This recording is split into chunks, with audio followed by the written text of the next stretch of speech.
Hello, I'm Paul Jones. It was a year ago today that we lost one of the great treasures of British popular music, Dusty Springfield. Over the next 4 weeks, I'll be presenting a celebration of her remarkable career. First of all, she had the best taste in music. Her choice of songs was absolutely perfect. How many tears do you cry if love should break your heart in two? Secondly, she had a sound to her voice. It wasn't necessarily that she was the best voice in the world, but it was an emotional voice. You could cry because Dusty's voice, I think, really touched you.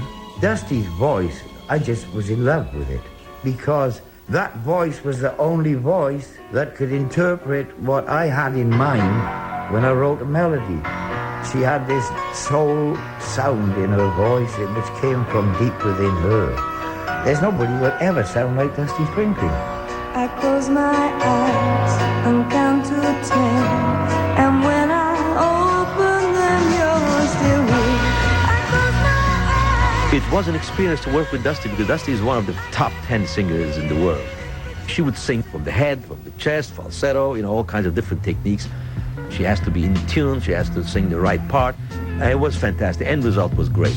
The only one who could ever reach me was the son of a preacher man. The only boy who could ever teach me was the son of a preacher man. Yes, he was. Yes, he was. She's one of a kind. She's the great white lady. Dusty was born Mary Isabel Catherine O'Brien on the 16th of April 1939 in the London suburb of West Hampstead. Her Scottish father and Irish mother both loved to sing, and she and her elder brother Dion grew up surrounded by a wide variety of music. My father was a great appreciator. He was a terrible pianist, bless his heart, but he taught me an appreciation of classical music. In fact, that's all I listened to till I was about 13. It was only then I discovered first jazz and then pop music. So I actually prefer to listen to classical music when I'm home, or romantic music, or whatever. I mean, a good burst of Mozart can restore one's faith in the entire world. And then, sort of light bursts of Vivaldi because it's so incredibly sparkling. And then, if you really want to get down and be depressed, you've always got good old sobbing Tchaikovsky. I mean, it's incredible. Just fantastic. That hits me right in the middle. I did have a fairly eclectic musical upbringing. The influences on me, I mean, I didn't express them. But, for instance, I'm perfectly happy singing in Brazilian, doing things I've been influenced by there. That's a side of me that people don't know about and one I'd love to take advantage of one day. When she reached her teens, Dusty began experimenting with music herself, singing along to Dion's piano accompaniment. Thanks to her father's interest in electronics, tape recordings were made, and miraculously, some have survived. When that midnight choo-choo leaves for Alabama, I'll be right there, I've got my fare. When I see a hefty two-time Portland, I'll grab him by the collar and I'll holler, Alabama, Alabama. That's where you stop your train, that brings me back again, right back where I remain. I'll be feeling grand, and I will be right there with bells when that old conductor yells, all aboard, all aboard, all aboard for Alabama, aboard for Alabama, aboard for Alabama. One of Irving Berlin's most popular film songs, and one of Dusty's first recordings made when she was still at St Anne's Convent in Ealing. As her biographer Lucy O'Brien explains, she was never destined to be a typical convent graduate. Dusty has said that when she first started out in showbiz, she took a look in the mirror and said to herself, Mary O'Brien, you'll never make it like this. You've got to change. At school, she'd been the archetypal gawky schoolgirl, just NHS spectacles and playing hockey and a bit plump. And it was as if she'd decided to change herself and change her role. And I spoke to some friends who were at school with her who said she did undergo quite a dramatic transformation once she left school.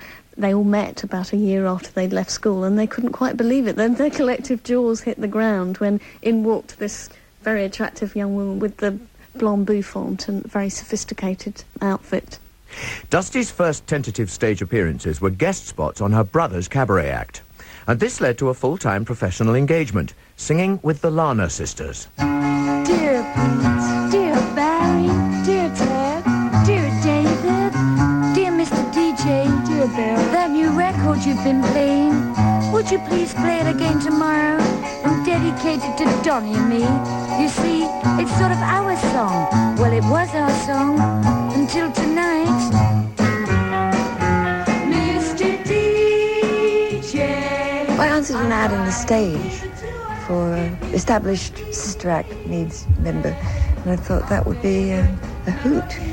I needed stage experience. I had none, you know. I mean, doing deb balls and doing smart drinking clubs in Belgravia was no real training. It was training to be able to tune out idiots. Oh, she's got her banjo. My brother and I used to play the guitar. Sing K la la la la. They always wanted you to sing something they'd heard on their skiing holes. But that was good training.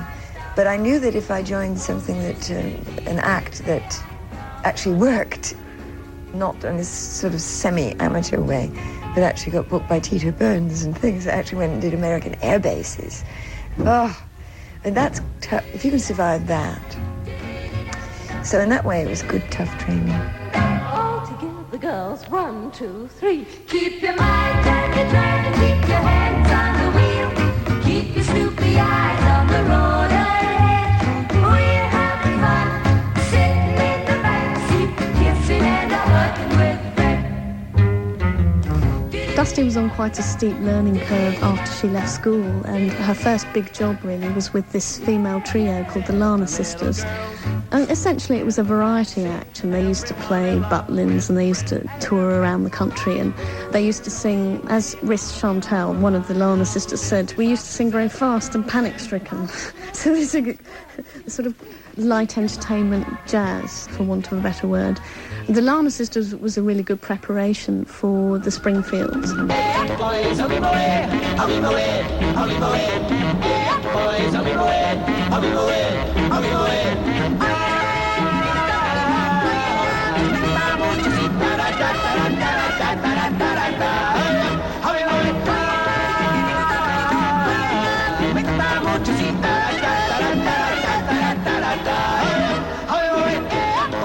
A folksy trio comprising Dion O'Brien, now known as Tom Springfield, Mary O'Brien, now known as Dusty Springfield, and their friend Tim Field, the Springfields began working together in late 1960. Their breakthrough a few years later coincided with a folk music revival, though the Springfields never performed the currently fashionable protest songs. No. None whatsoever. Absolutely cheerful as hell. In actual fact, we weren't basically, but we appeared to be. And we didn't sing very in tune, but we sang quite loudly. And there was just a niche there for us at that time, where we could do sort of things like Whim Away, and I cracked up. I saw a clip not so long ago of the Springfields doing Hey Up Boy, Whim Away. And I announced it, and I'd obviously been to the Sylvia Peters School of Announcing, because I went, that was a Zulu tune. I don't believe I said that. And I still had my red hair, the hair I was born with, which is, being Irish-Scottish, was bright red. So we were able to do sort of semi-country. We were very affected by people like the Weavers, who were an American folk group. I don't want your lonely mansion with a tear in every room. All I want's the love you promised beneath the haloed moon. But you think I should be happy with your money and your name, and hide myself in sorrow while you play your cheating game. Silver threads and golden needles cannot mend this heart of mine, and I dare not drown my sorrow in the warm glow of your wine. But you think I should be happy with your money and your name, and hide myself in sorrow while you play your cheating game.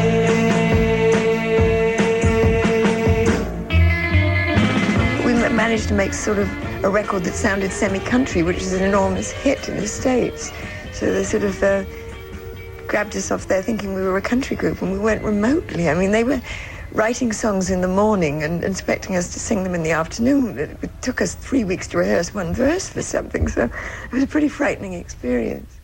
It was while she was in the States with the Springfields in January 1963 that Dusty heard two records which became signposts for her future musical direction. The first was Tell Him by the Exciters, which she heard blasting from the Colony Record store on Broadway. The impact of this record on me was the impact, it's all tied in with the impact of New York the first time. I remember looking up at the buildings and hearing that coming out of a record store and saying, that's what I want to sound like. And this was with the Springfields. So it was prior to making a record on my own, but hearing the power of it, the precision of it, the ballsiness of it, and saying, now I know what I want to do. That's what I want to do. Tell him that you're never gonna leave him. Tell him that you're always gonna love him. Tell him right now. The vibrancy of the Exciters' Tell Him, produced by Jerry Lieber and Mike Stoller, was balanced by the sophistication of Dionne Warwick's Don't Make Me Over, written by Burt Bacharach and Hal David. I remember it was in Nashville, and I was at the Capitol Motel. And I remember they started this record, and I had a bedside radio on, you know, it was very American. I love motels, you know, they're so clean. We didn't have anything like them then. And I had to sit down very hard on the bed, because I said, what's that? Now that you have anything for... The harmonies in there. I was devastated. I'd never heard anything like it before. So the impact was enormous. The things I do to love me with all my faults. The way that I love you, I'm begging you. Don't make me over. All that I can't make it without you. Although the Springfields reached their commercial peak in 1963 following the top 5 hits Island of Dreams and Say I Won't Be There, both Dusty and Tom felt it was time to move on. Somewhere along the way, I sensed that we were all in it as a means to an end. It served us very well. And when we split up, it was not, as some people viewed it, my going off on my own. I mean, my brother had it, but he wrote some very successful things thereafter for the Seekers and things which sort of followed on from the Springfields very well. For him, we were all in it, sort of to gain experience and to try to enjoy it as much as we could. All the boys and tell them, say I won't be there. You can tell them I'm not going anywhere. Yesterday was dreaming, but my dream came tumbling down. All the boys and tell them, say I won't be there. If you see my darling out there in the crowd, say I still remember promises we found. Yesterday was dreaming, but my dream came tumbling down. Call the boys and tell them, say I won't be there.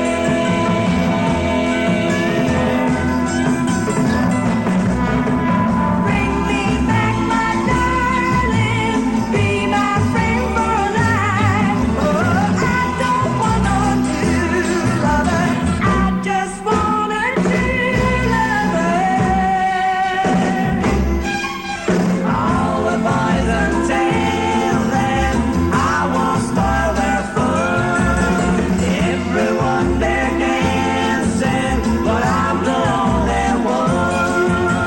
Yesterday was dreaming, but my dream came tumbling down. Call the boys and tell them, say I won't be there. I won't be there. After the Springfields' final emotional concert at the London Palladium in October 1963, Dusty launched her solo career with a new sound. I mean, I was just very lucky. I mean, we finished officially at the London Palladium. I didn't have to exactly claw my way to the top. It was fairly calculated, which was really kind of weird for someone who really didn't know that much. I knew enough to know that I didn't want to fight my way back up again. There are psychological moments for things, and I had enough intuition to know And the buzz, there was a buzz. And I knew that when I did solo things, the audience reaction to that, I mean, it just made it quite clear that that's what I should do.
The immediate success of Dusty's solo career was accompanied by appearances on package tours alongside beat groups and visiting American stars.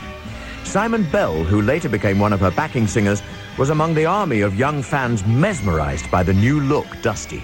In '64, on those first tours, we were in the middle of the Beatlemania thing, and everybody at every pop concert reacted in the same way. I remember hanging off the balcony at the Odeon in Glasgow, screaming when she was on. It's almost embarrassing to admit it, but everybody did that in those days, you know. I remember she opened with New Orleans, Gary U.S. Bonds, and that was her opening number.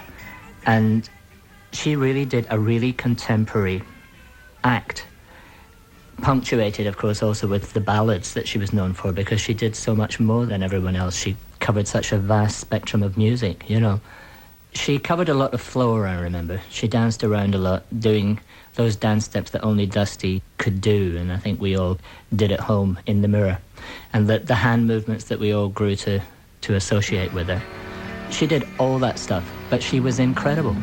She really was the best there ever was.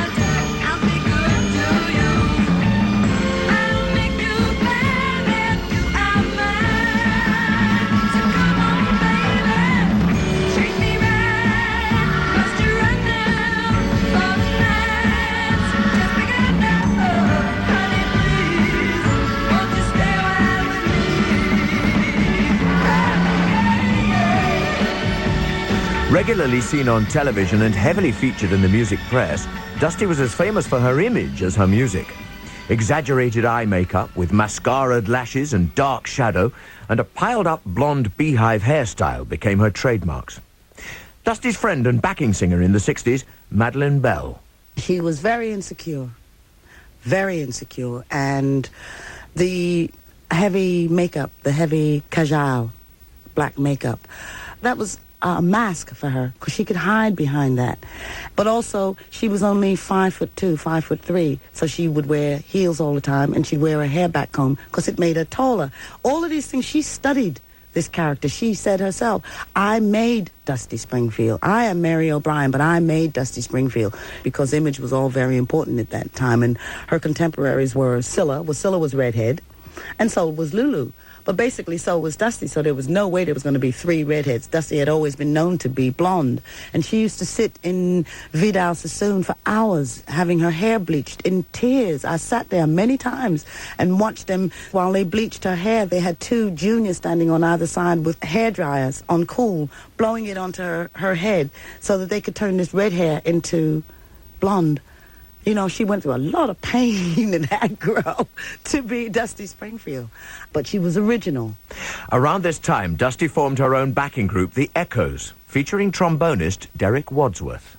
I thought it was terrific the way Dusty dressed up.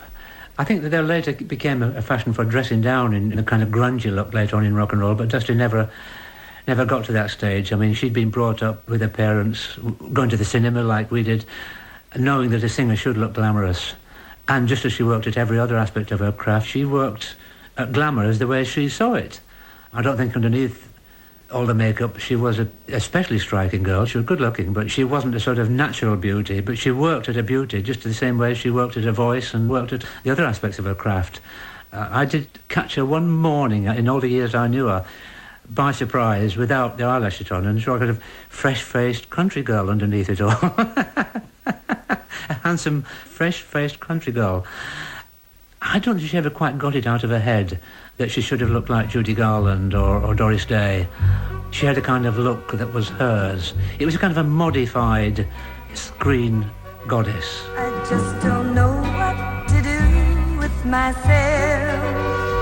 Don't know just what to do with myself.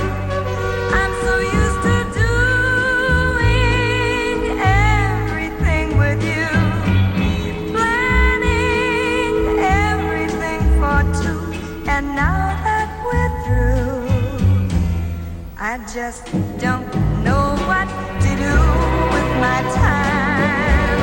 I'm so lonesome for you, it's a crime. Going to a movie only makes me sad. Parties make me feel as bad when I'm not with you.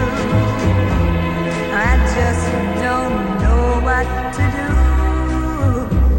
Like a summer rose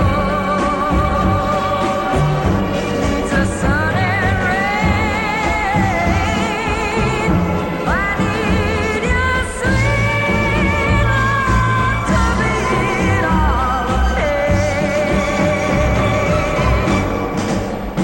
I just don't know what to do with myself. I just don't know what to do with myself. Baby, if you knew love ever turns you down, come on back, I will be around, just waiting for you. I don't know what else to do. No, no, no, I don't know what else to do. I'm just so crazy for you. No, no, no, no. It was great fun touring with Dusty because she had a very sort of playful sense of humour. I mean, she loved throwing cream cakes. That's pretty well known, that sort of thing. But we'd do tours in the back of Beyond. I mean, we toured Ireland, for instance. There were 1 or 2 were like cowsheds. I remember playing once in a full hall in this kind of full house, heaving with people. It had a corrugated tin roof. It was pouring with rain. And there was a little stage all sort of painted at the back, and doors at either side of the back, which normally lead to corridors around the back for dressing rooms. But when you opened these doors, it led out into the field in the back in the pouring rain. Now, as you know, Dusty's style was the sort of beehive hairdo and the eyelashes and the fingernails and the sequin slippers and the... So we were all out waiting to go back on. And she was out there changing frocks in this field at the back, just avoiding cowpats with the pouring rain. She was a star.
A Dusty performance not heard since July 1964, when it was broadcast on the BBC Light programme's Top Gear.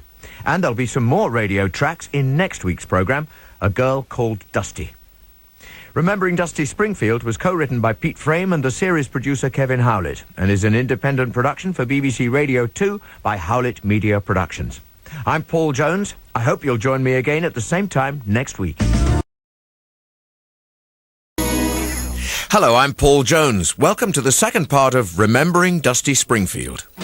We pick up the story in summer 1964, when, following her first 3 British hit singles, Dusty was enjoying her biggest American hit to date. Wishing and hoping and thinking and praying, planning and dreaming each night of his charms that won't get you into his arms. So if you're looking to find love, you can share. All you gotta do is hold him and kiss him and love him and show him that you care. Show him that you care just for him, and do the things he likes to do. Wear your hair just for him, 'cause you won't get him thinking and a praying, wishing and a hoping, just wishing and hoping and thinking. Dusty's American success put her alongside the Beatles at the forefront of the British invasion of the US charts. But although our records were for the first time being taken seriously in the States, at home most pop music was still considered to be a throwaway teenage product. And a girl singer like Dusty should surely be looking to do something a little more serious. Now then, Dusty Springfield, come over to our talking type mic and talk. Here's a nasty question to start with. The sort of music that you sing associates with a certain age level in the public at the moment, huh? Yes. So in 2 or 3 years' time, the audience will be the same age. You realise this, whereas you get older. It's a terrifying thought. I sometimes sit down and think, I think if you can carry over some of them that grow up with you. A few. A few. They cease to buy records Well, and things. there are a lot more people in the world to see you than just a few people. I mean, I say few, there are millions and millions of teenagers, and I thank the Lord they buy my records, but they're not always going to. No. This is what I'm getting at. So then what are you going to sing or do? I don't know. Mama said there'll be days like this, there'll be days like this. My mama said, Mama said there'll be days like this, there'll be days like this. My mama said, I went walking the other day, everything was going fine.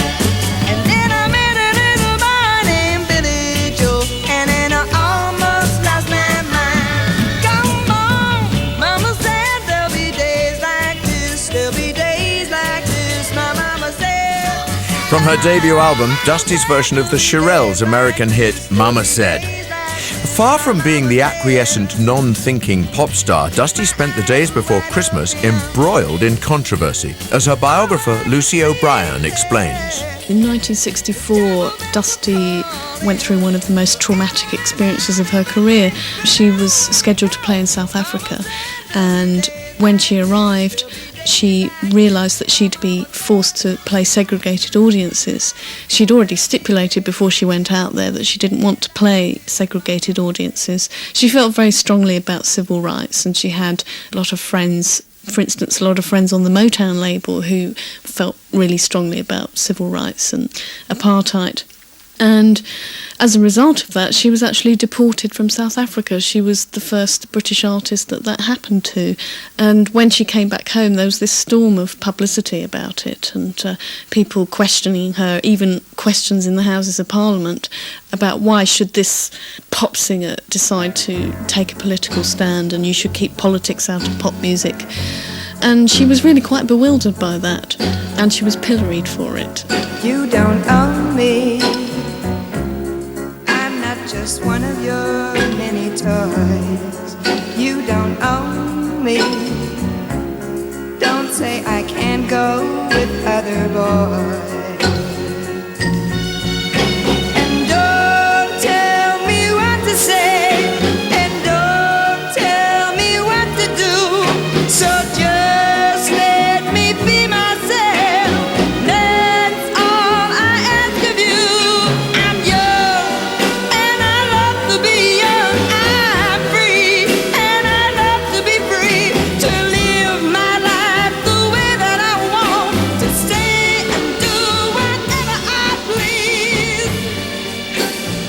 Any discerning listener would have noticed that Dusty was now incorporating more and more black influences into her music.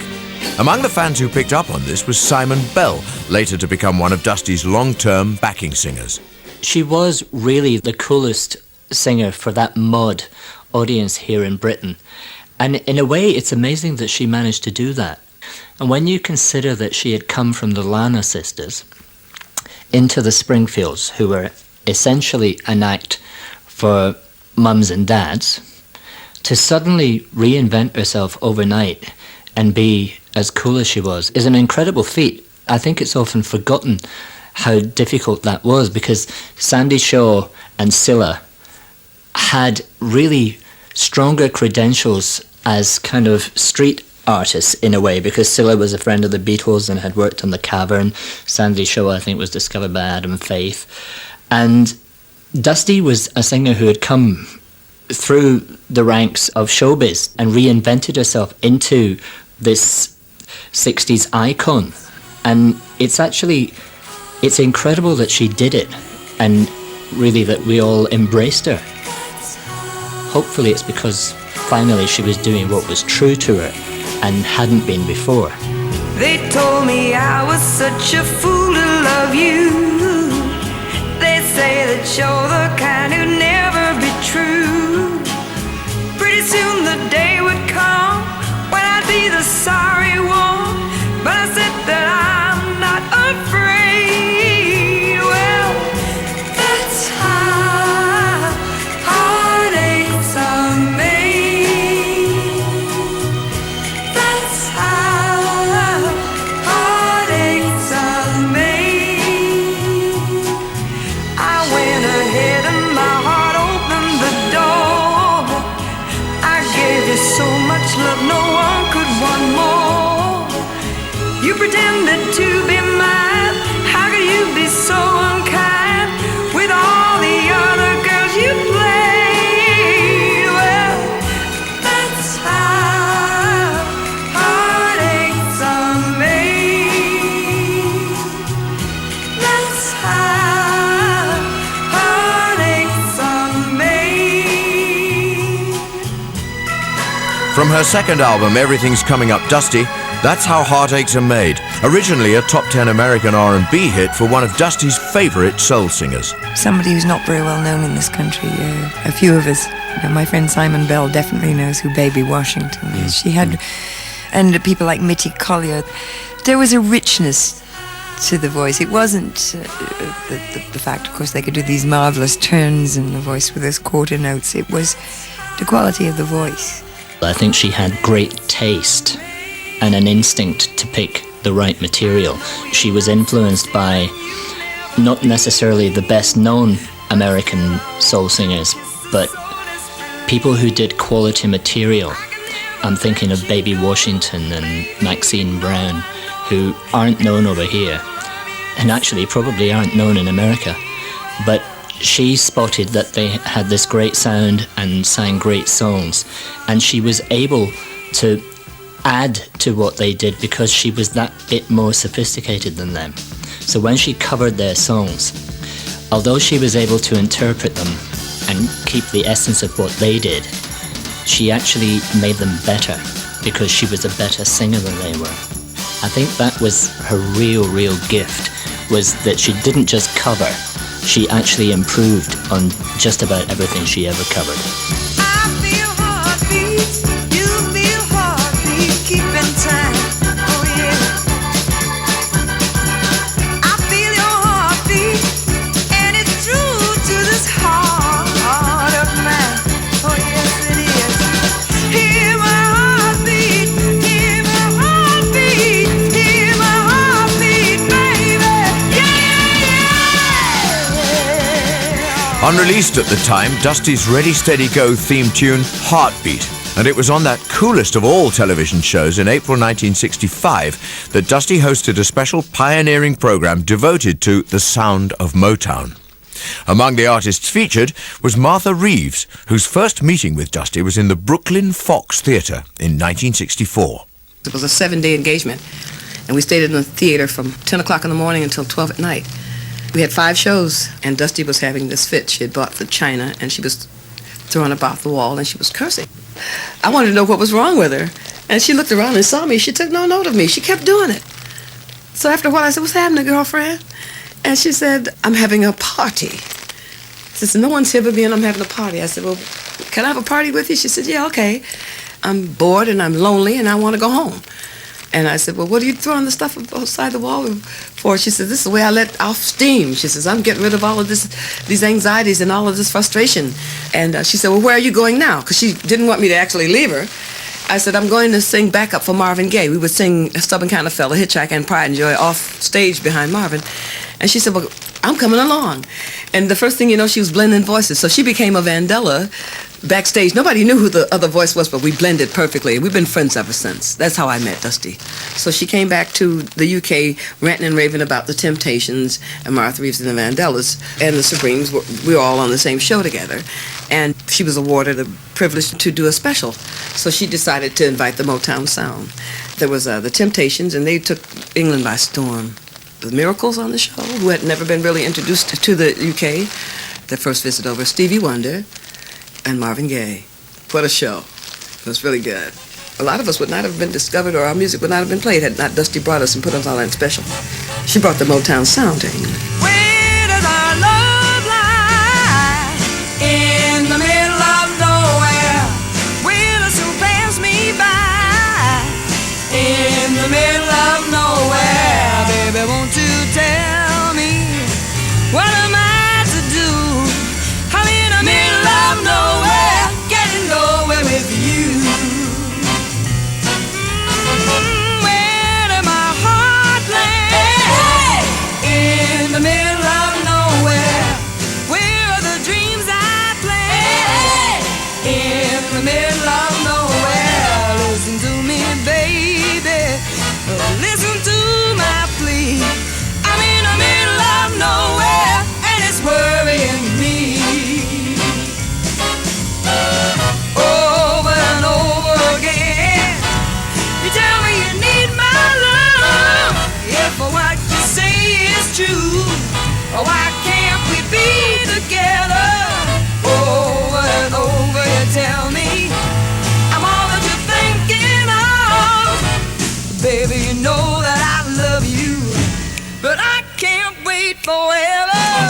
Where does our love lie? In the middle of nowhere. The call and response vocals of In the Middle of Nowhere came straight out of American gospel. Dusty, in her search for an authentic soul sound, was bringing some of her newfound friends into the studio. One of them was Madeline Bell, an American gospel singer who'd recently settled in England. Of course, I'd heard her records, and I'd seen her on Sunday night at the Palladium, and Ready, Steady, Go. And I met her at a Ready, Steady, Go party. It was a New Year's Eve party. And she phoned me and said, would you like to do vocal backing? We put these girls on, and they're really good, but then they don't have the sound that I want. They were straight singers, basically. You'd give them a sheet of music, and they could look at the music and read it like a book. And they were all usually nice people who had great voices and everything, but they didn't have what we call feel. You know, it was just straight. They would just sing what they read, and that was it. And that was Middle of Nowhere. And that was myself, Doris Troy, and Leslie Duncan. And it wasn't really that difficult.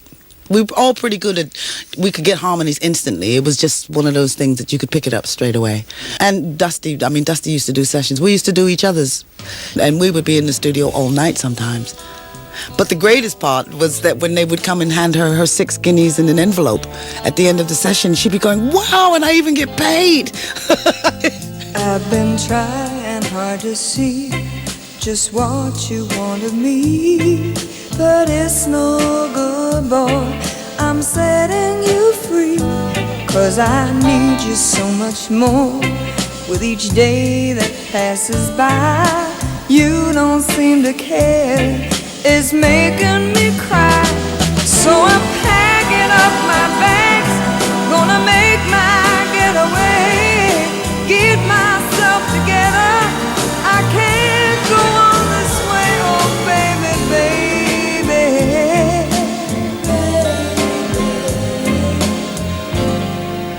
I'm gonna leave you said I'm gonna leave you, baby. Yes, I'm gonna leave you, baby. Oh, I'm gonna leave you, baby. I'm Gonna Leave You, a rare instance of Dusty the songwriter, collaborating there with backing singers Madeline Bell and Leslie Duncan. For most of her material, she would turn to the cream of American writers. I just swiped anything I heard from the States that wasn't going to be released here. I mean, just the truth of it. But then we all did. Cilla did it. The Beatles did it. We all did it. I suppose it was something to do with the tone of my voice. The tone of my singing voice is inherently brown, I suppose you might say. And I'm always going to have those influences. There are a lot of singers that have come along that sound a lot blacker than I do. It's just, a lot more Afro-American. Must be politically correct these days. But in those days, I actually did sort of sound fairly daring for a white singer. I knew that if Carole King wrote it, I was going to be able to sing it right. If it made the hairs stand up on the back of my neck, it was right.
Dusty Springfield. Dusty, come over here and meet the folks. Sorry, listen. Dusty, you always seem to be popping over to America these days. Well, it's Now, actually why? something always good comes out of going to the States because I always get good records. Uh-huh. You know, I always pick up good songs to do. In fact, the last 3 records came out of that. Really? I make them here, but I sort of scurry around and sneak the songs out. And I sort of go up to the music publishers over there and grab them while I can. Well, that sounds like a very good idea. Your latest song, now, what's the story behind that one? Little by Little. Well, it's written by the same people who wrote Middle of Nowhere, which was a big hit, thank heavens. Yeah. So I'm only hoping the same thing happens for all our sakes. Oh, so do we. Now, the MD on your record is Ivor Raymond. Have you had a long association with him? Yes, I was absolutely marvellous, but apart from that, I must say the boys, the Echoes, in fact, they were on Middle of Nowhere and on this new one. Yeah. And they do lend a nice big beat to it, and Ivor augments and directs and sort of disciplines and supervises and everything else. Yes. Well, perhaps you'd like to sing it for us now, would you? Yes, I'd be pleased to, Brian. Here it is. It's called Little by Little.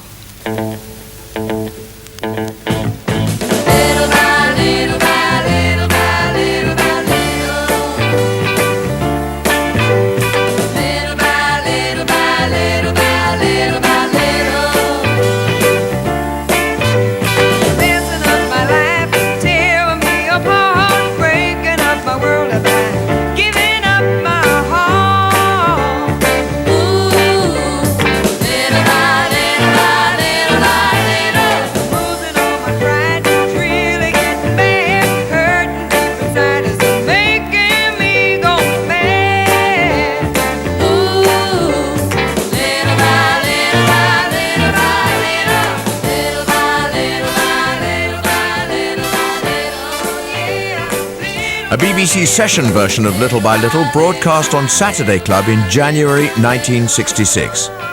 Up to this point, most of Dusty's records had been produced by Philips A&R director Johnny France. The credit is says Johnny France, but he was reading Popular Mechanics and I was doing the work. But in those days, you know, it wasn't, if you're a woman, it wasn't done to be too slick. I mean, it made people nervous of you. So it was really stupid of me, but that's the way it was. 17 of them I gave over credit to someone else. I did all the work, I did all the mixing, I did all the singing, I did all the backgrounds, I did all the working with the string arrangers, I did everything. One of the British composers favoured by Dusty was Clive Westlake, who'd been providing songs since the days of the Springfields. A regular visitor to the Phillips offices and studio, he'd known Johnny Franz since the late 50s. Oh, Johnny Franz. Johnny Franz he used to wear a suit and a waistcoat, and he smoked, I think it was Capstan cigarettes.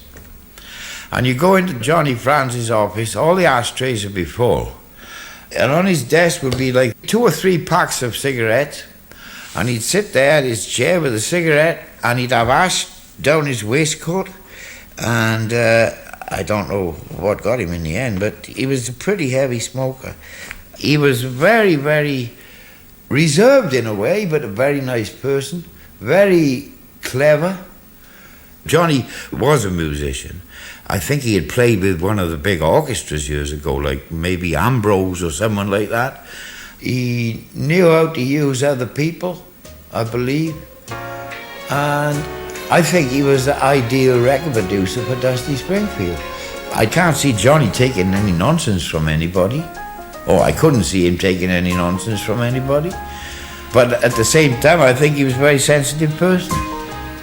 I think it was a partnership which worked. I had a talk with my man last night. He reassured me everything was still alright.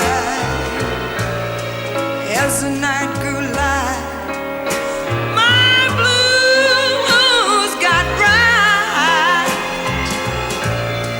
He made me know I was the star of the show. He said he was mine all to myself, and I won't, and he won't ever need nobody else. He took me in his arms and turned on my alarm. Oh, yes he did, yes he did, yes he did. Oh, I had a talk with my man last night. Dusty's cover of Mitty Collier's R&B hit, I Had a Talk with My Man Last Night, one of her most exquisite vocal performances. As trombonist in her band The Echoes, Derek Wadsworth saw the dedication with which she approached her work. When you know Dusty as I do, sure, she was born with talented and enthusiasm for music, but she had craft.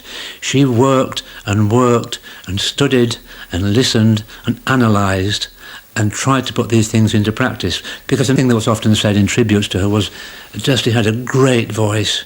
She had a great voice. Well, the truth was, she didn't have a great voice. She had a pleasant, light female voice. Tom Jones had a great voice. Pavarotti has a great voice. Shirley Bassey has a great voice. They project, powerful, emotive, and with carrying power. Now, Dusty's natural voice didn't have that. It was a light voice. But Dusty's appeal was partly a gifted thing, but it was mostly hard work and study. In February 1965, Dusty sang Tu Que Ne Sai at the 15th San Remo Song Festival. It didn't win, but the song that did, the Italian entry, went on to become the biggest hit of her career. Io che non vivo più l'amore senza te. When I heard that, and the audience stood up in the middle at San Remo, it was Pino Donaggio who wrote the song. I just said, that's it, that's the song, and I sat in it for a year, because it wasn't the right time to have a ballad out. I was doing up things. I said, the time will come, praying that no one else would do it. Meanwhile, sort of tucking the record under the couch, praying it would never come to England, and it didn't. Because in those days, we didn't have the speed of exposure. I mean, things stayed very much in different countries. So I was quite relieved when no one did it. And yeah, it's a lifesaver, that song. I mean, I dread doing it every time I have to do it because I dread the key change. It's such a killer vocally. It's sort of a love-hate relationship. You know, if everything else has gone wrong, when I get to that song, I know it's going to be all right. You don't have to say you love me, just be close at hand. You don't have to stay forever, I will understand. Believe me, I can't help but love you. But believe me, I'll never tie you down. Left alone with just a memory. Life seems dead and so unreal. All that's left is loneliness. There's nothing left to feel. You don't have to say you love me, just be close at hand. You don't have to stay forever, I will understand. Believe me,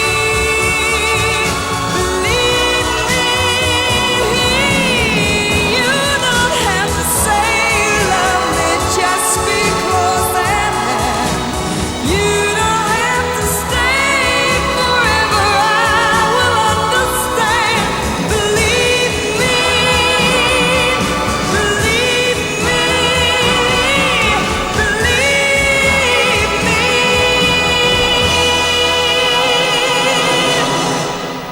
Remembering Dusty Springfield was co-written by Pete Frame and the series producer Kevin Howlett and is an independent production for BBC Radio 2 by Howlett Media Productions. To the third part of Remembering Dusty Springfield. I think I'm going back to the things I learned so well in my youth. I think I'm returning to those days when I was young enough to know the truth. Now there are no games to only pass the time. No more coloring books, no Christmas bells to chime. But thinking young and growing older is no sin. And I can play the game of life to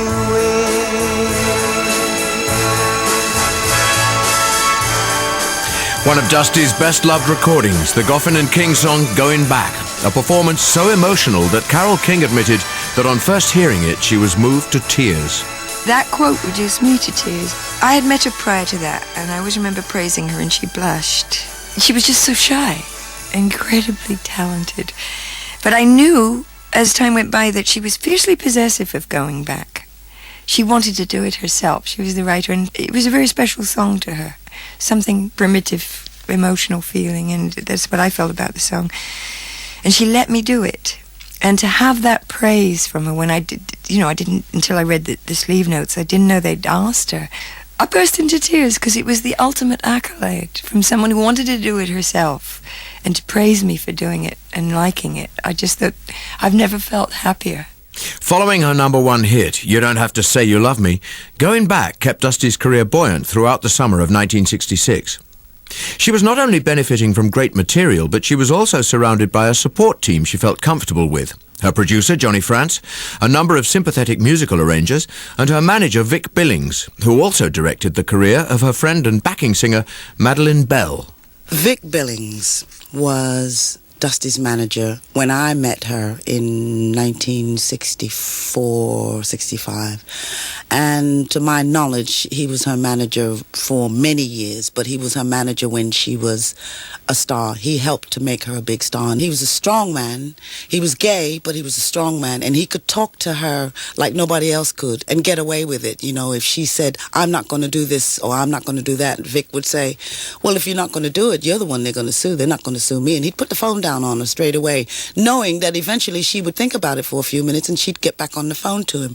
He was seen as sort of like, not a father figure because he wasn't that much older than us, but he was seen as a sort of a big brother figure. So I couldn't say that he was as pushy as Brian Epstein or Andrew Oldham or anyone like that. It's just that he knew what he was doing. He knew what his artist was like. And him and Dusty spent a lot of hours all night. They would sit up and talk cups of tea, and he smoked. No, he was almost a chain smoker.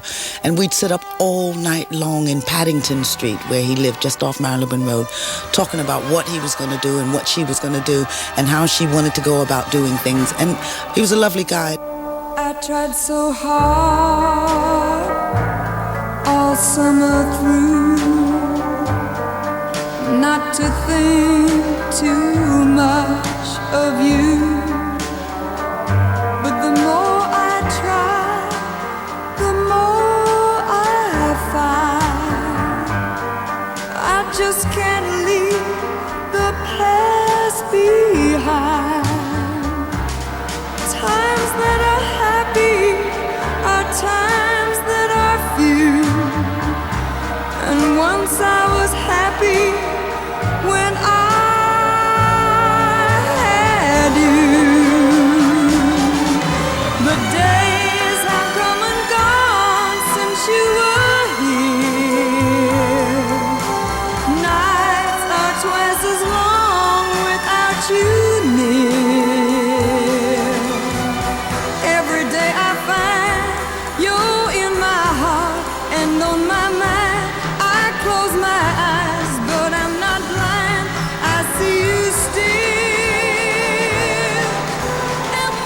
Classic pop melodrama, All I See Is You was another top 10 hit.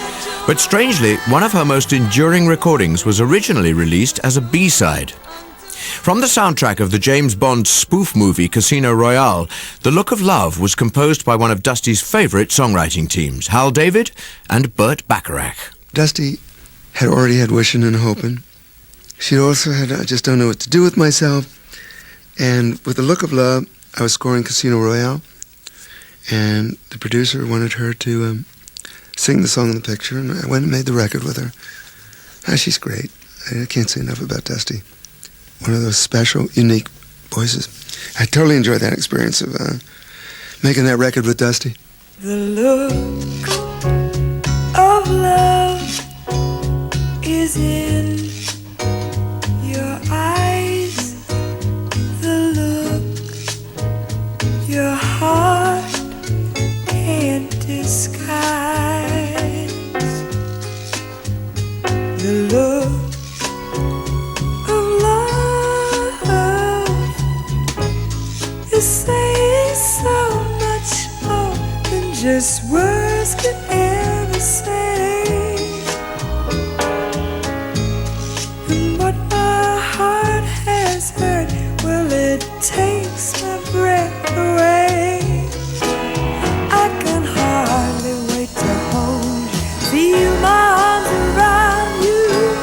How long I have waited just to love you. Now that I've found you, don't ever go. By the time she was 27, Dusty was balancing cutting-edge pop and soul with the more sophisticated show business material expected of a female singer. Not only a favourite among record buyers, she'd now become a household name, an accomplished all-round entertainer, able to front her own peak-time TV shows. Her wide and varied guest list featured such stars as Scott Walker, Dudley Moore, Warren Mitchell playing Alf Garnett, Woody Allen, and even Jimi Hendrix, as Madeline Bell recalls. I don't know how she managed to get these people on the show. I know that they were happy to be on the show because of who she was. I mean, Jimi Hendrix, for example, for him to be on Dusty Springfield's show, I mean, that was such an honor to be asked to be on that show. And for us, it was such an honor to be asked to do the backing vocals for Tom Jones. It was like, wow. And the musicians who were on the show, she had all the best musicians. It was always the best that this country had to offer as far as the orchestra were concerned. But the atmosphere for us was always pretty good. And her favorite producer was Stanley Dorfman. And during the time when everybody in the 60s were wearing bells and beads, and we would all be walking around in the studio during the rehearsal, including Stanley Dorfman wearing his bells and beads, which I gave him. And all you could hear was this bling, bling, bling sound going. That's the picture that I remember, you know, and it was a nice time. I can't imagine that kind of atmosphere would ever go on now in the studios. I am a poor wayfaring stranger, wandering on this world of woe, and there's no sickness, toil, or danger in that bright land to which I go. I'm going home to see my father. I'm going home, no more to roam. I'm only going over Jordan. I'm only going over home. To look at them now, it's staggering to see how good she was. There's one clip where she's singing a duet sitting at a piano with Mel Torme, who's a very, very accomplished singer. And Dusty's singing jazz with Mel Torme and holding her own. And nobody else at that time could possibly have done that. There's no question about it. She looked relaxed, she was in command, and he looked very happy to be singing with her. And I have a feeling if it had been anyone else, he wouldn't have been sitting there. Simon Bell. In the late 70s, he would become one of Dusty's long-term backing singers, but in the 60s, he was a devoted fan, beguiled by her versatility. She was incredibly versatile, although I think really it was the thing to do in those days. Solo singers really did do a much wider spectrum of music than they would be allowed to today. These days, if you're a big artist and you have a success in one particular style, that's what they want you to do forever. You're not allowed to do all the different things. So she would open an album with an upbeat kind of soul gospel-y thing, follow it with a pop ballad, then do a show song and a jazz influence thing. She just did everything under the sun. There were even shades of folk music there. It was the fact that she did them all so well that made her stand out. She was just the best singer. It's simple, really. Ne me quitte pas, il faut oublier, tout pas s'oublier qui s'enfuit déjà. Oublier le temps des malentendus et le temps perdu à savoir comment. Oublier ces airs qui tuaient parfois à coups de pourquoi le cœur du bonheur. Ne me quitte pas, ne me quitte pas, ne me quitte pas. But if you stay, I'll make you a night like no night has been or will be again. I'll sail on your smile, I'll ride on your touch, I'll talk to your eyes that I love so much. Then if you go, I'll understand. Leave me just enough love to hold in my hand. If you go away, if you go away, if you go away, if you go away, as I know you must, there'll be nothing left in this world to trust. Just an empty room full of empty space like the empty look I see on your face. Oh, I'd have been the shadow of your shadow if it might have kept me by your side. If you go away, if you go away, if you go away, please don't go away. The Jacques Brel song, If You Go Away, from Dusty's album, Where Am I Going? While she was clearly at home as an interpreter of classic songs, her manager was always on the lookout for original material. And in 1968 he found the perfect song from a writer who'd already provided Dusty with Losing You and All I See Is You, Clive Westlake. Vic Billings, I used to see him pretty regularly in a pub or somewhere, you know, we were friends. And it became a thing between us whereby he was looking for songs which I hadn't quite finished yet. Because he used to think that he'd probably find another hit like All I See Is You, you know. And he poked his head round the door one day and he says, you got anything you haven't finished yet? And I said, well, I'm working on this song at the moment called I Close My Eyes and Count to 10. And he said, well, play me some. So I played it on the piano and I hadn't quite finished it. And when I got into the chorus, well, what I call the chorus, it's the way you make me feel the moment, you know, that part of the song, where it's like a light comes on. Vic says, that's it, finish that song and I'll get it done with Dusty. And I says, okay. Clive Westlake's demo recording was one of the most elaborate ever made.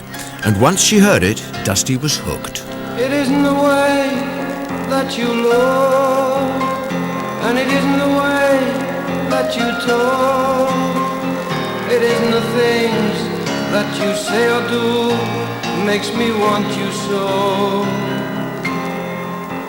It has nothing to do with the wine or the music that's flooding my mind. But never before have I been so sure you're the someone I dreamed I would find. It's the way you make me feel the moment I am close to you. It's a feeling so unreal, somehow I can't believe it's true. The pounding I feel in my heart, the hoping that we'll never part. I can't believe this is really happening to me. I close my eyes and count to 10, and when I open them, you're still here. I close my eyes and count again. I can't believe it, but you're still here.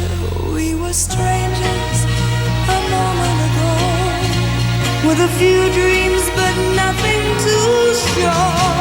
The world was a place with a frown on its face, and tomorrow was just, I don't know. But the way you make me feel the moment I am close to you makes today seem so unreal. Somehow I can't believe it's true. Tomorrow will you still be here? Tomorrow will come, but I fear that what is happening to me is only a dream. I close my eyes and count to 10, and when I open them, you're still here. I close my eyes and count again. I can't believe it, but you're still here. I Close My Eyes and Count to 10 was Dusty's 14th hit in Britain. But in the States, her career had lost momentum, prompting a change of record company from Philips to the great blues and soul label Atlantic. Her first project for them was an album to be recorded in Memphis under the supervision of engineer Tom Dowd, arranger Arif Mardin, and producer Jerry Wexler. In preparation for the session, the first session, I got together maybe 40 or 50 songs. So she came over. She came to my house. I was living in Great Neck, and we spent several days. And by the time we got through, we were waiting in albums and acetates and tapes. And it got to be much more than 60 songs, maybe 100. And out of the 100, Dusty gave approval to exactly none. None out of 100. I was considerably deflated, being a great admirer of Dusty, being, the marvelous singer that she was. So she went back. That was the end of it. No more session. So she came back sometime later, I'm no good on the chronology, to have another go. And she very happily, euphorically selected 10 out of the same batch. Those are the songs we went and recorded in Memphis. My world was cold and so empty, and my life so unfulfilling. When I needed someone to pick me up, you were all so willing. Now to you, it might seem a little thing. To me, it seems you changed my winter to spring. So much love, baby, I got so much love to you. Oh, there's more than enough to last my whole life through. Oh yeah, it's all for you. I was just an English singer, and it was an enormous, I felt, a responsibility, and I was very intimidated, but they were wonderful with me. I mean, Jerry's gone in print as saying I'm the most insecure singer he's ever come across, and at that time he was quite right. Absolutely right, because what he didn't realize, I think, was how intimidated I was. Because they were telling stories and talking about Aretha, and I'm going, what am I doing on this label? Why are they recording me? And that showed in the time that it took to get vocal performances out of me, because if there's one thing that inhibits good singing, it's fear. Or, allowing the natural critic in me, which at that time was well over the top, to criticize a vocal performance or to criticize a note before it left my throat, which destroys the flow of anything. If you've got an underlying feeling of fear, it's not going to come out well. And it took a lot of patience on their part. I don't think they understood how intimidated I was. So it probably came out as scowls and fear and grumbling and all sorts of things, which was a tendency of mine. Let's cover the fear by being a pain in the A. And they may have read it that way. I don't know whether they know by now that it was just plain unadulterated fear. The fact that Memphis came out of it is a supreme credit to them. Round like a circle in a spiral, like a wheel within a wheel, never ending or beginning on an ever spinning reel, like a snowball down a mountain or a carnival balloon, like a carousel that's turning, running rings around the moon, like a clock whose hands are sweeping past the minutes of its face, and the world is like an apple whirling silently in space, like the circles that you find in the windmills of your mind.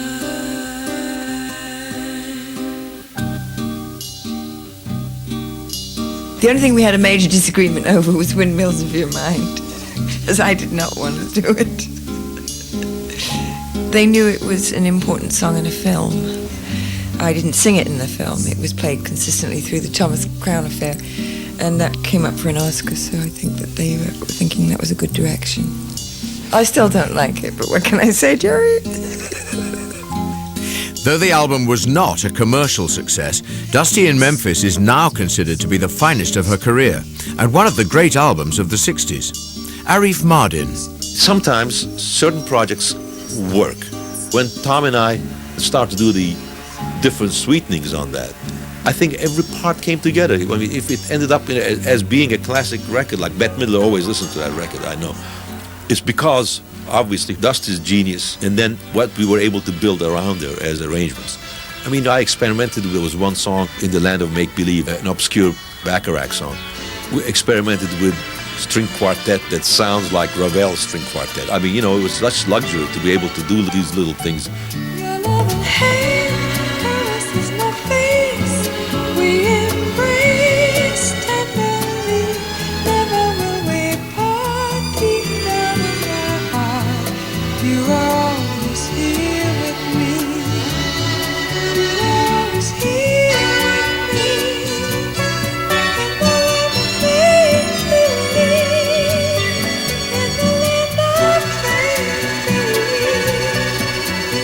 She was extremely demanding. In fact, after the album was finished, she expressed an opinion that really saddened us. She said, well, she didn't like the album or something. She didn't like her vocals. I guess her standards for perfection are so high that it spoiled our fun. I know I drove him crazy. A bit at a time, you know. But we got it. It's funny, I wouldn't listen to it for almost a year afterwards, because I was not happy with the way I sounded. There was a production value in it that I wasn't used to. There was very much a separation of the voice and the instruments, and I was very much used to making records produced by myself, which was just one melee of cacophony, which worked for England. And it was my first time really realizing, after I had listened to it, after this long pause, while I sulked because I wasn't used to it, and I should have known better. I should have known that they would have made me sound good, and they did.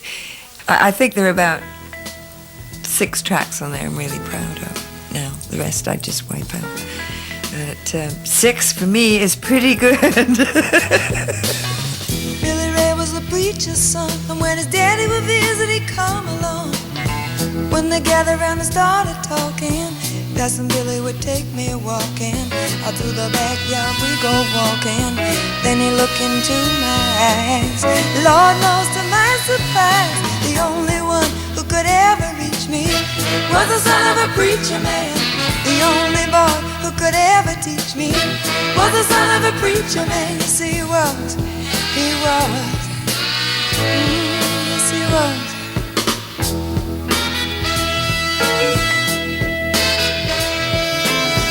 Being good isn't always easy, no matter how hard I try. When he started sweet talking to me, he'd come and tell me everything is alright. He'd kiss and tell me everything's alright. Can I get away again tonight? The only one who could ever reach me was the son of a preacher man.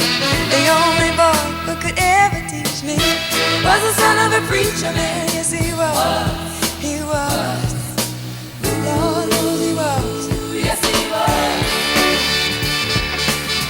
How well I remember the look was in his eyes, stealing kisses from me on the slide, taking time to make time, telling me that he's all mine, learning from each other's knowing, looking to see how much we've grown, and the only one who could ever reach me was the son of a preacher man. The only boy who could ever teach me was the son of a preacher man. Yes, he was. He was. Oh, yes, he was. Remembering Dusty Springfield was...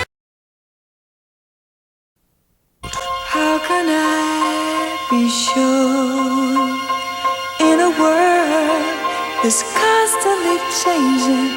How can I be sure where I stand with you? Whenever I'm away from you, my alibi is telling people I don't care for you. Maybe I'm just hanging around with my head up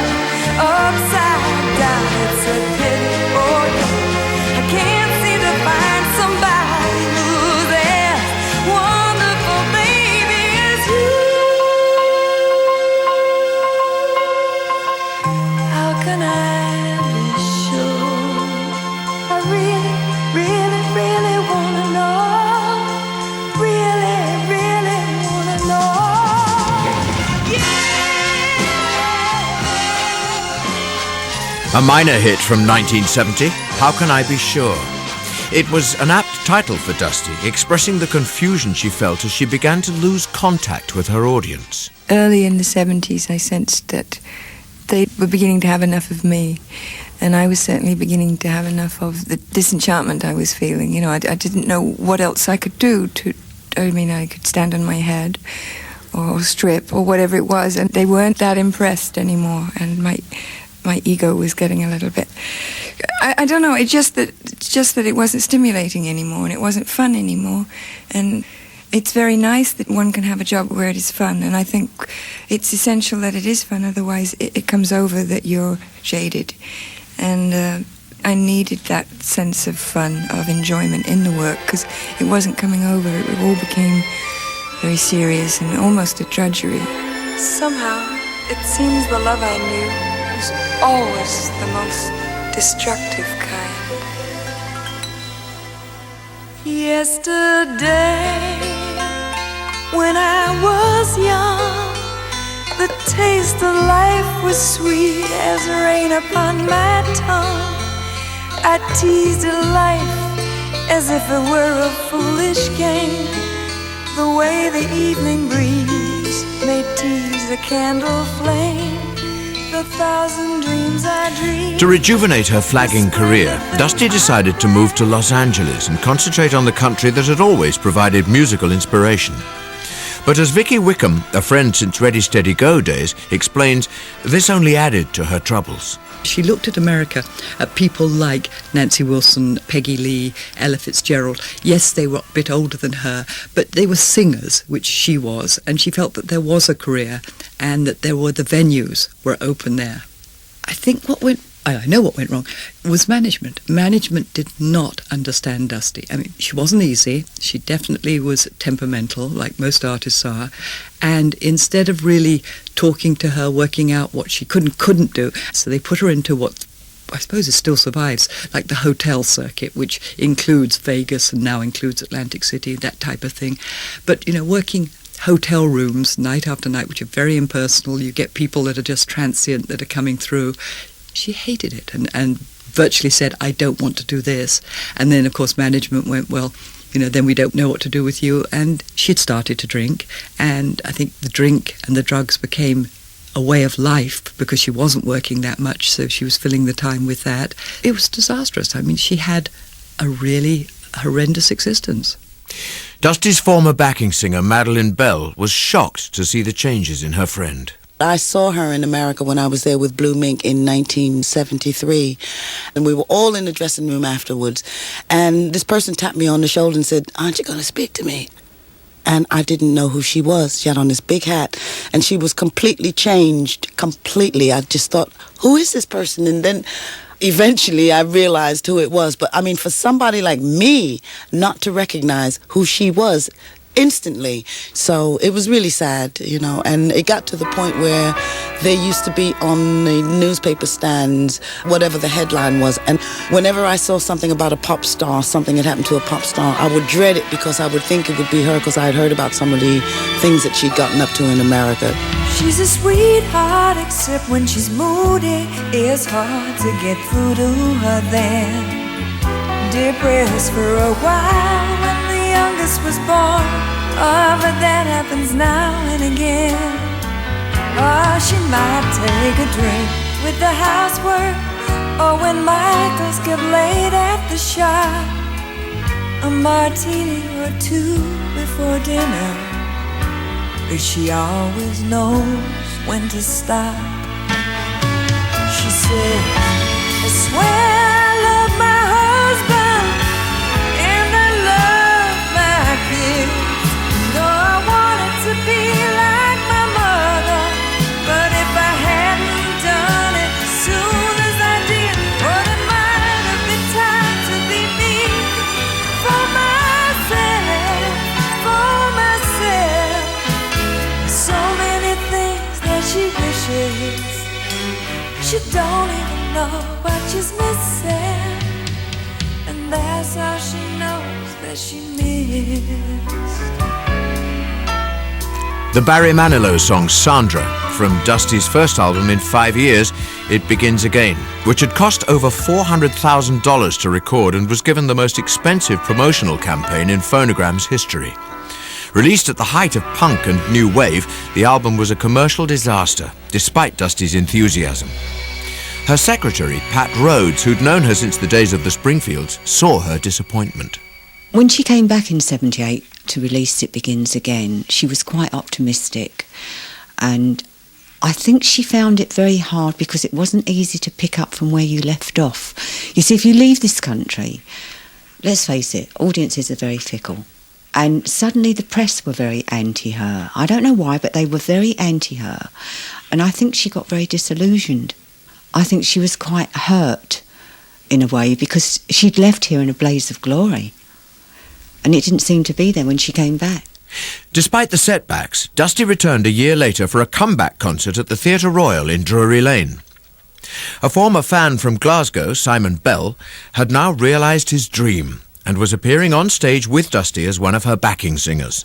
It was really like the big homecoming. Her current single was called I'm Coming Home Again.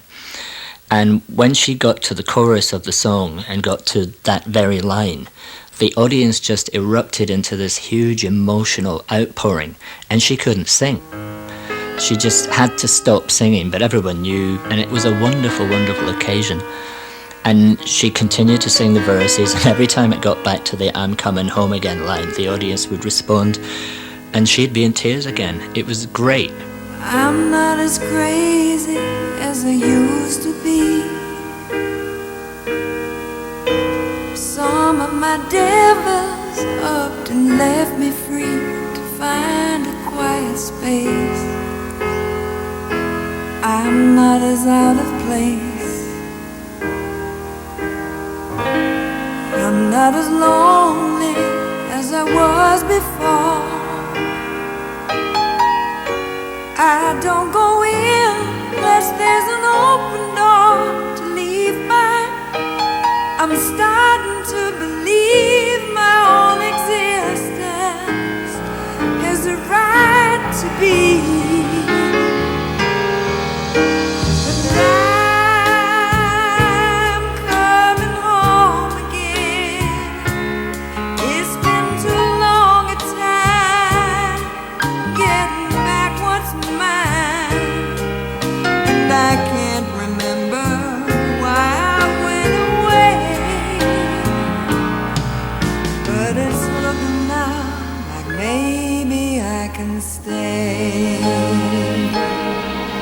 A few months after her triumphant concert at Drury Lane, Dusty performed at a Royal Albert Hall charity concert. Dusty was in great form.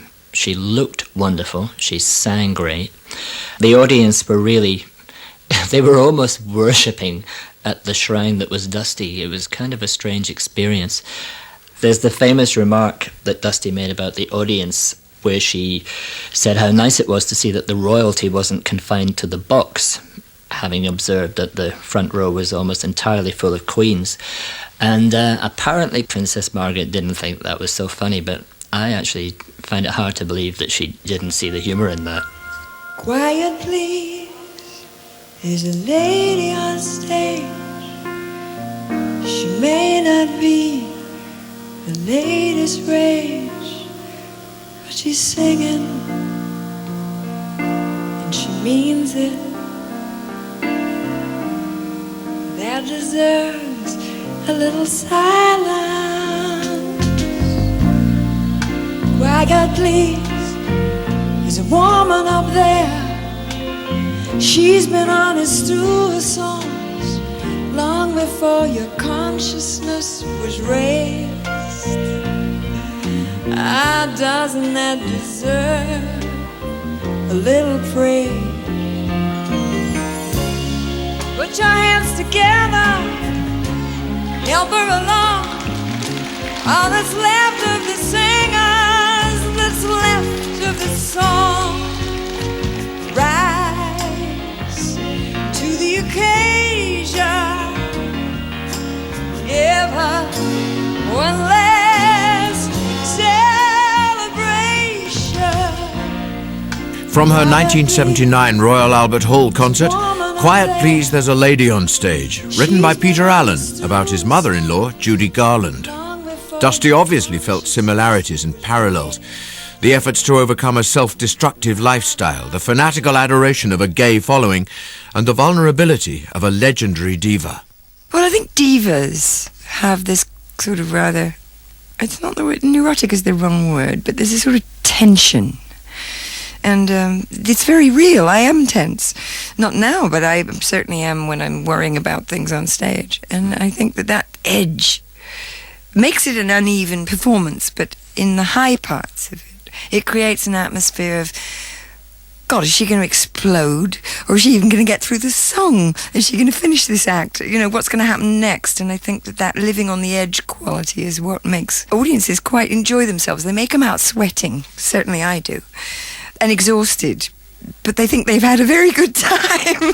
And, you know, I'm there to give them a good time, no matter what the cost to me. I mean, I'm a wreck after a performance, because, I mean, I am sort of quite nervous, and basically I'm quite a shy person, so to take on the mantle of a performer is not an easy act. Whenever they say Dusty Springfield, I think this is somebody else, you know, it's sort of like I have to, in the walk-on, I can't stand in the wings for that reason. I have to run from the dressing room onto the stage, because I might run the other way if they give me 5 seconds to stand in the wings. It's almost as if I'm playing somebody else.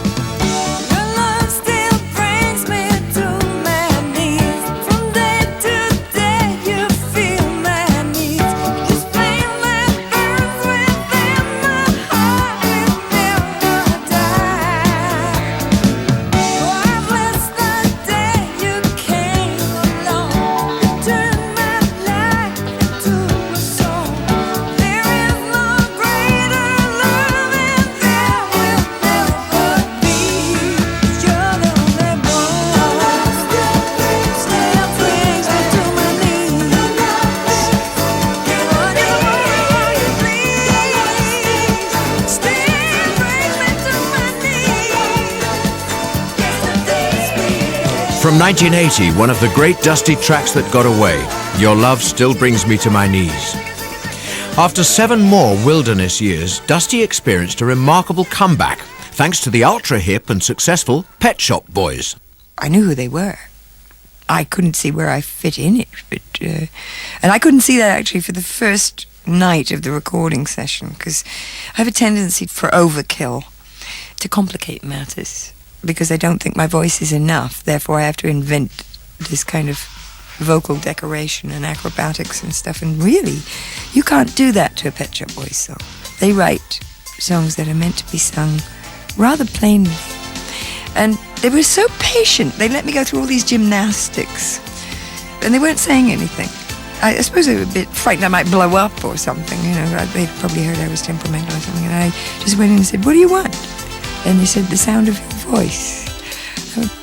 That's all? I mean, you sure that's enough? I couldn't get that it was really that simple. Since you went away, I've been hanging around. I've been wondering why I'm feeling down. Went away, it should make me feel better, but I don't know how I'm gonna get through this. How I'm gonna get through this. You always wanted me to be something I wasn't. You always wanted too much. Oh, now I can do what I want to forever. How am I gonna get through? How am I gonna get through? At night the people come and go. They talk too fast and walk too slow. Chasing time from hour to hour. I pour the drinks and crush the flowers. What have I done to deserve this? What have I done to deserve this? Since you went away, I've been hanging around. I've been wondering why I'm feeling down. You went away, it should make me feel better. I don't know how I'm gonna get through. How I'm gonna get through. Dusty's biggest hit for over 20 years, her duet with the Pet Shop Boys reached number 2 in both Britain and America, and led to further collaboration including Nothing Has Been Proved, written for the Christine Keeler movie Scandal, and the beginning of a new album, Reputation. Simon Bell. When it came to the Reputation album, Dusty seemed a lot less secure in the studio than she had been before. I'd worked with her in the studio on the singles before, Baby Blue and Your Love Still Brings Me to My Knees, and she was very light-hearted and found singing really easy. But when it came to doing this new album, her insecurities had surfaced again, and she liked to record phrase by phrase. And I think she found comfort in this because it's almost like she had stopped believing that she was capable of standing there and singing a song from beginning to end. Now, I think that was actual nonsense. She could have done it. But something in her said, no, you can't. So she chose to do it phrase by phrase and dropped in, sometimes even syllable by syllable, which I think Neil Tennant has said often. You know, when she's doing Nothing Has Been Proved, to suddenly go, Mandy, and stop. You know, that seems a little extraordinary.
Pet Shop Boys were instrumental in bringing Dusty back, and for that I'll always thank them. She decided she would come back to England, but then couldn't because she couldn't bring the cats in and didn't want to put them in quarantine. Now, Holland doesn't have those rules, so she decided instead she'd move to Holland. She lived in Holland for about 3 years, but we knew she would have to come back here eventually. So it was with great reluctance that we had to put the cats into quarantine. And she came back here to stay. And that was the best day of my life when she came back. Dusty's secretary, Pat Rhodes. Another long-time friend, Vicky Wickham, had now taken over Dusty's management. I got a call one day, and this chap on the end of the line said, I'm Kip Crones. This is my first day as managing director of Columbia, and I've been looking for Dusty Springfield's manager. So I said, OK, you're in the right place. And he said, when I was offered this job, the first thing I wanted to do was sign Dusty, to which I fell off the end of the phone. I mean, it's a manager's dream that somebody's actually calling you. So we talked for a bit, and he said, are you interested? To which I said, of course. And I talked to Dusty about it in between. And I said, you know, what Dusty loves is country music. She always felt she should have stayed in Nashville, lived in Nashville, could have probably owned Nashville by now. And he said, it's really extraordinary, because I was thinking of exactly the same thing. He said, Dusty in Memphis is obviously the ultimate record. Dusty in Nashville is the ultimate. He said, I just don't think you can be quite... He'd come from Nashville, he'd lived in Nashville. He said, I don't think you can be quite that abrupt. If she makes a straight-out country album, people are going to go, hello, hang on a second, you know, what's this? I think we need to find country songs, a country producer, set it in Nashville, use Nashville musicians, but just temper it a little. Dusty totally agreed, loved it, was actually really excited by it. Maybe it was wrong, maybe I wasn't right. Whatever the reason, I'm on my own tonight. He's gone his way, and I've gone mine.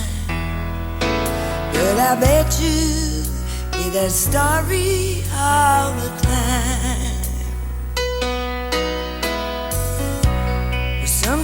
Sometimes your friends ain't always available to pick you up when you're feeling down, down, down. Oh, my daddy would die if he knew his baby was seeking refuge in a little old bar across town.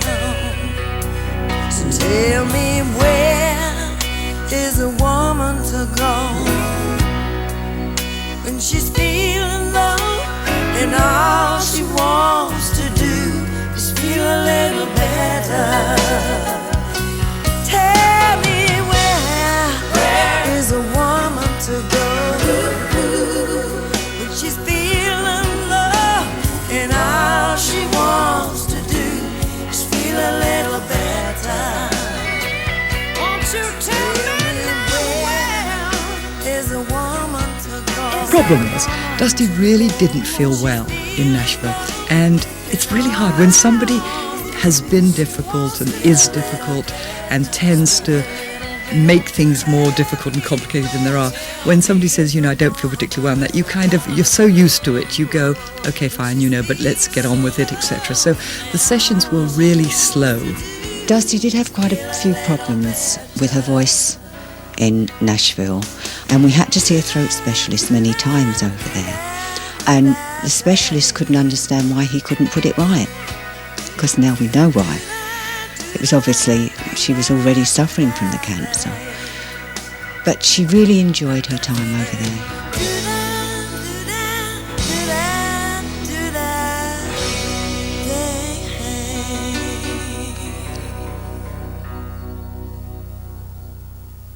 On her return to England at Easter 1994, Dusty was diagnosed as having breast cancer.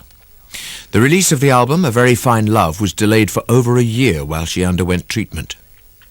Eventually, she settled into a house in Henley-on-Thames, and it was there that she died on March the 2nd, 1999, just 6 weeks short of her 60th birthday.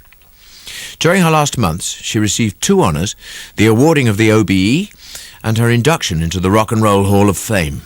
When Dusty knew the illness was terminal, she was going to arrange a big, lavish, Irish-type do. She said, let's have a wake and send everybody off happy.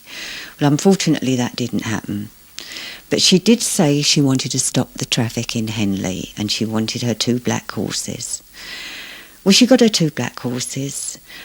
The people in Henley were tremendous. They showed her such respect, and it was such a dignified day, and I can't thank the people of Henley enough. Dusty had what she wanted, and I think it was a great final performance. And I'll continue to miss her forever and ever, but at least she got her wish that day.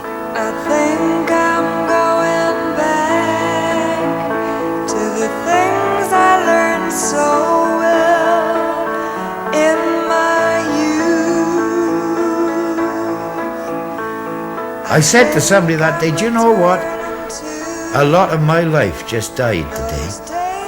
Although I've had hits with other people, it was like, heck, I'll never be able to get a song recorded by her anymore. I'd never hear that voice on one of those melodies of mine. And it's like, it's a loneliness somehow, which I can't explain. I think something extraordinary happened here in Britain when she died, because it felt like we just woke up to how good she was. I wish she had known that, how the people felt, because just the kind of tribute she had from the public in the street at the funeral. People were there from every walk of life, every age group. It wasn't people of my age who would have been her fans in the 60s. There were young people, there were old people, and I was staggered. Hopefully she knows that now. She's one of a kind. She's the great white lady. There's a somebody I'm longing